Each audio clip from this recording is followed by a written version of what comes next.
People Like Us, which is the directorial debut for Alex Kurtzman, it's co-written with the guy with whom he wrote the Transformers movies in the past, and so this is a kind of personal pet project, which is them, I think, so saying, look, hey, we can, we're art. It's based very, very loosely, very, very super loosely on some baggily on a some truth way in the background. So the story is Chris Pine, who looks for all the world like Ewan McGregor in that publicity still, doesn't it?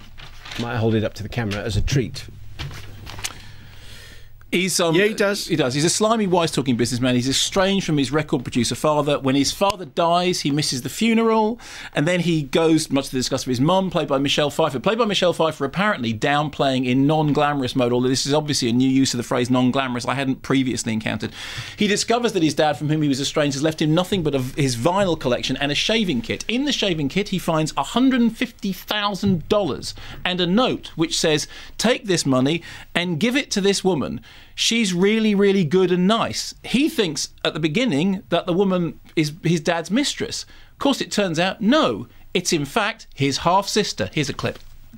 My son blew up a pool at school today with salt. And then I got a call from my sponsor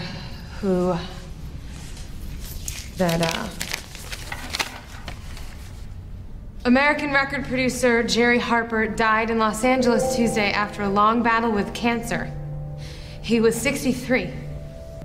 Cancer.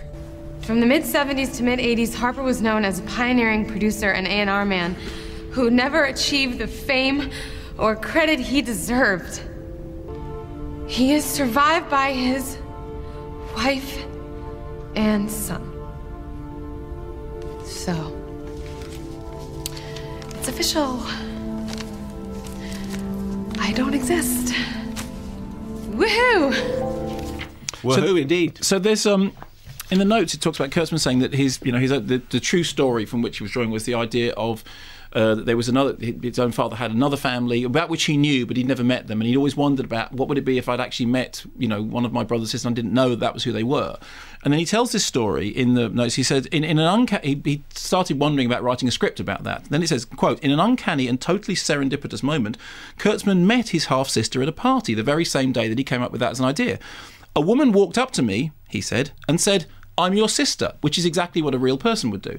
Of course, in this, what the real person does, what Chris Pine does, is he walks up to the character and doesn't say, I'm your half-brother. What he does is, he says, oh, hi, how are you going? And then the whole of the movie plays out with him not saying who he is. How frustrating. Now, the thing is this, that on the one hand, there are some nice little character details, and it's perfectly fine. Some people have been really down on it. I'm not really down on it. But the problem is that in terms of, if you're going to sort of write characters that might be quite interesting and quite likeable and have interesting stories, don't give them a plot villain which is just frustrating, which is just say who you are.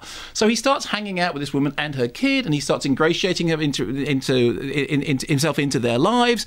And at one point, he's sort of almost like being a stalker. He picks the kid up from school and he drives him home, and it's like, just tell the woman who you are. And I know it's a movie device. The movie device is, I should have told you when I first met you and I didn't meet you, and now it's too late to tell you. But generally, the movies in which that device is used are movies which don't attempt to have any realism as far as the characters are concerned. So what you've got is these two things fighting against each other, which is, on the one hand, we're attempting to establish that these are real people with real problems and recognisable things. On the other hand, we put them in a situation that is so bound by the constraint of movie language, which is that there is a device which is that he's not saying who he is, that it just pulls itself apart. That is not to say that it is not without... I mean, there were moments in it that I found kind of quite personal interaction moments, and the characters were quite nicely drawn, and that was all absolutely fine. But it was just frustrating watching a movie which had all that going on, but was based on the most annoying. Because as the time goes on, it's just like, I'm sorry, I don't believe this. Just say who you are. I mean, there was the Zac Efron movie in which he turns up and doesn't say who he is, and that goes on for 90 minutes. But the difference was, it was a much more kind of light-hearted sort of Nicholas Sparks thing, which is not what this is trying to be.